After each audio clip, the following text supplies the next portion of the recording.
Hey, so I'm currently studying for my um, ANP2, Anatomy and Physiology 2 lecture exam 4.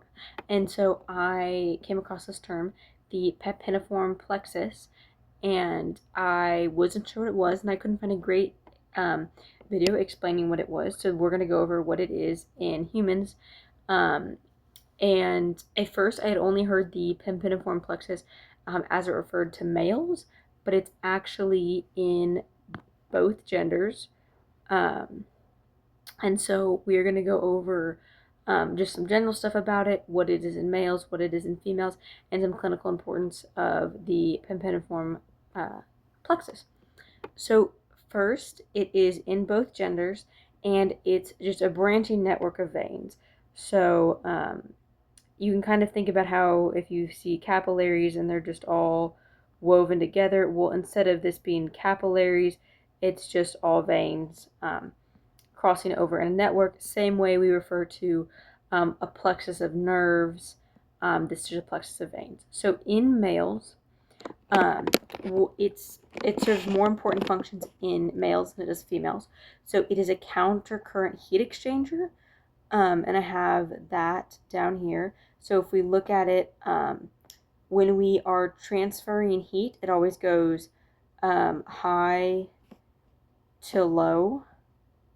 So the warm blood is always going to go and make the cool blood warmer. So here I have your flow of blood here. You know, it comes in oxygenated, comes out deoxygenated. And here, since this blood is cooler than this arterial blood, it is going to transfer its heat and warm up the venous blood that is coming back to the male, back up into the body. So I guess you could say, so this is, so we also know that the body temperature in males and females is about, is going to be about 98.6 degrees Fahrenheit or 37 degrees Celsius. Well, for spermatogenesis to occur in the testes, it needs to be a lower temperature. So then the testes temp should be about 34 to 35 degrees Celsius, or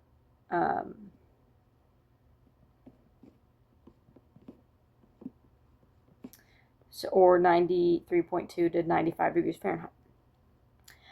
So this is called a countercurrent heat exchanger. So as blood comes in one way and it goes out another, since this is going to be, we'll say this is body temp, right? Because it's coming from the body, and I'm going to use Fahrenheit. Since, so this is going to be 98 degrees Fahrenheit. As this comes down, this blood is a little bit cooler, so it's about 95 degrees Fahrenheit. And so then this heat, this is going to give off heat, and it's going to give it to here. So then this temperature will increase as it moves along, and this temperature will decrease as this heat transfer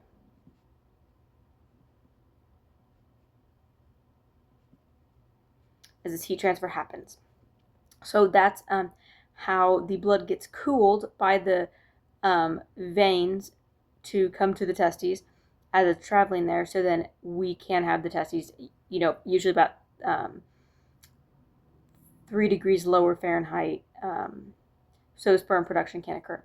So now we're going to go over the general blood flow. So first you're going to have blood come off the abdominal aorta, and then you're going to have the left and right gonadal arteries, and then the left and right testicular arteries, and then the left and right spermatic cords, which are this. These are the spermatic cords.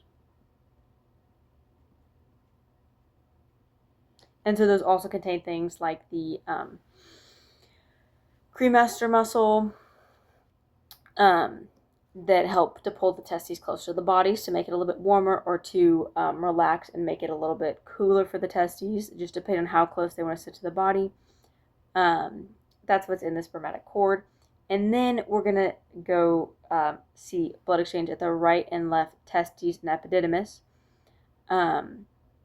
Then once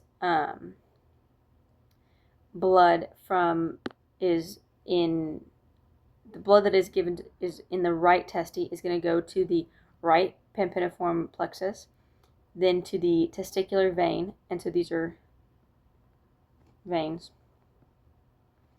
and then to the right testicular vein, and then to the inferior vena cava.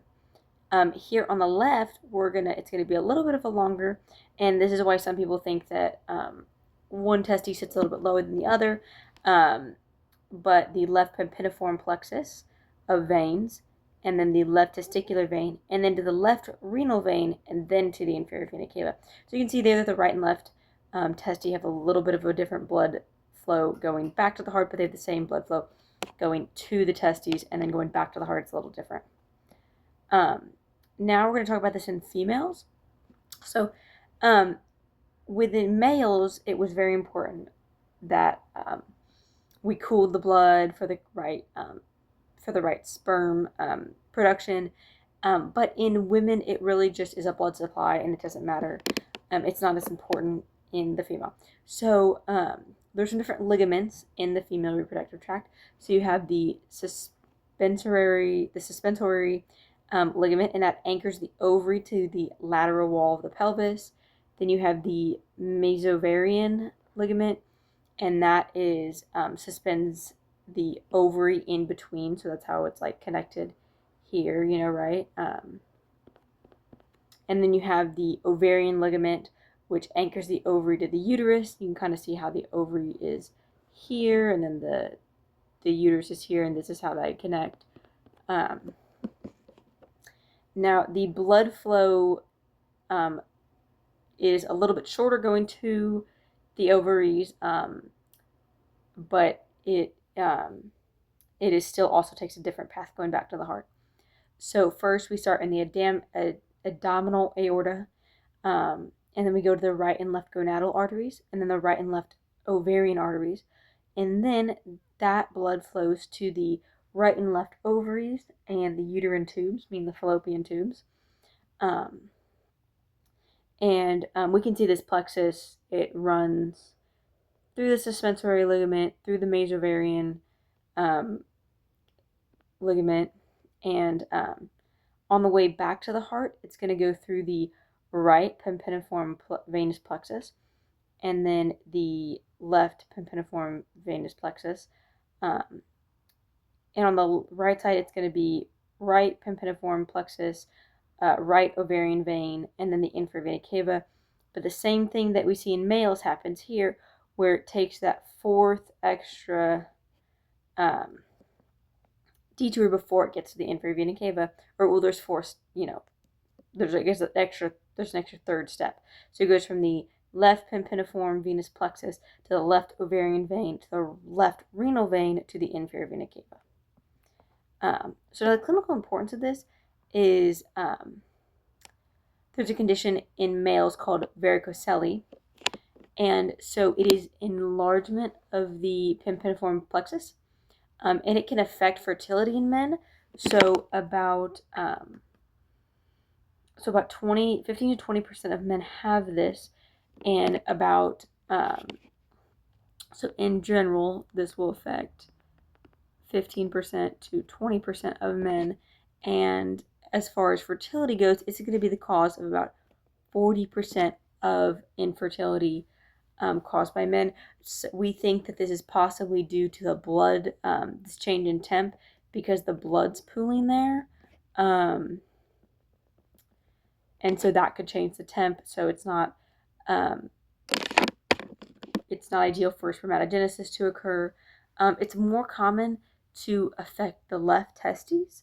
We're not entirely sure why, just if it's going to affect the right or the left, it's most commonly going to affect the left.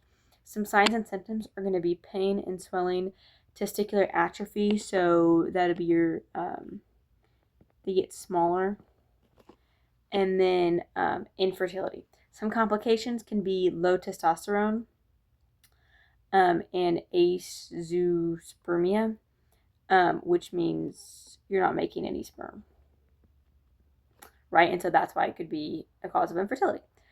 In females, it's called a little bit differently. It's vulvar varicosities, which is varicose veins or enlarged veins of the female pelvis. And so you can see that it would just be here on in your pelvic region, just not where, just on the outside of it, which makes sense because the scrotum in males is homologous to the labia majora in females. So some triggers are pregnancy. Some signs and symptoms would be pain with coitus, swelling, pain, irritation. You can get it from long periods of standing. Some complications would be pain and discomfort, blood clots, and pelvic congestion syndrome. And so for women, this is not as common as it is in men. So only 4% of females have it, but that number goes up to 20% when women are pregnant. Well, that was all I had for you guys today. I hope you learned something, and let me know if you have any questions or ideas about this.